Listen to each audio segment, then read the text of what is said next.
ગુરુ બનાવો ને પેલા, કોઈ ગુરુના સાનિધ્યમાં જાવ ને તો ખાલી એટલો જ ભરોસો રાખજો જેમ પ્લેનમાં બેસીએ અને એ પ્લેન ચલાવનારા પાયલોટ પર ભરોસો રાખીએ છીએ બસ એટલો જ રાખવાનો છે, વધારે નહીં. એ વ્યક્તિને આપણે ઓળખતા નથી, એને કોઈ દિવસ જોયો નથી, ક્યાં રહે છે, શું નામ છે, એને ચલાવતા આવડે છે કે નથી આવડતું કઈ ખબર નથી. એક નાની એવી કિંમત ચૂકવી અને આંખ બંધ કરીને આપણે સૂઈ જઈએ છીએ કે મારી મંજિલ સુધી મને પહોંચાડશે.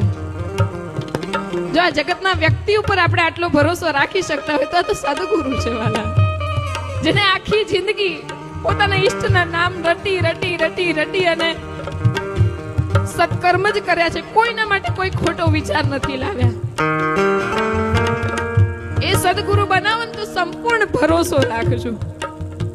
આ રાજા ગયા છે ગુરુના સાનિધ્યમાં, પણ ગુરુ એમ કે આમ એટલે એમ જ હોય વાલા. ગુરુના વચનમાં વિશ્વાસ રાખજો.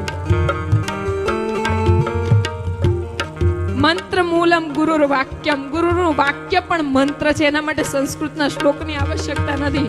ગુરુ એમ કે ધીરજ રાખજો, એટલે એ ધીરજ છે ને, ધીરજ રાખજો એ મંત્ર બની જાય છે.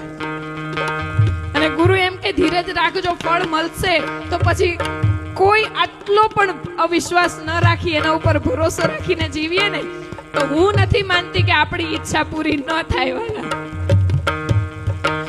મારા પોતાના અનુભવ છે વાલા. એક નાનો એવો મંત્ર લઈ અને હું નીકળી અને મારું જીવન ક્યાંથી ક્યાં બની ગયું.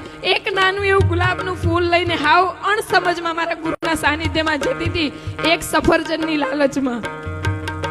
એક સફરજનની લાલચમાં એક ગુલાબ આપુને સફરજન આપે, એક ફળ હતું પણ મને એટલું મીઠું ફળ મળી ગયું કે મારી આખી જિંદગી બની ગઈ. એક ગુલાબના ફૂલથી અનેકો ફૂલ સુધી હું પહોંચી ગઈ. આ મારી ગુરુ કૃપા છે. પણ ભરોસો રાખજો, જરૂરી નથી કે ગુરુ તમારી નજીક હોય, પણ પોતાની જાતને હંમેશા માટે ગુરુના ચરણની નજીક રાખજો તો આ દુનિયાની કોઈ તાકાત નથી કે તમને હરાવી શકે.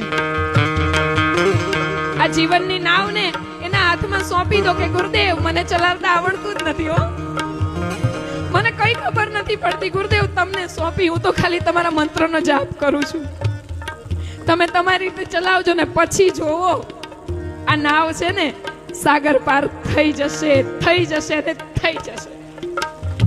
સત્ય કી નાવ કેવટિયા સદગુરુ, સત્ય કી નાવ કેવટિયા સદગુરુ.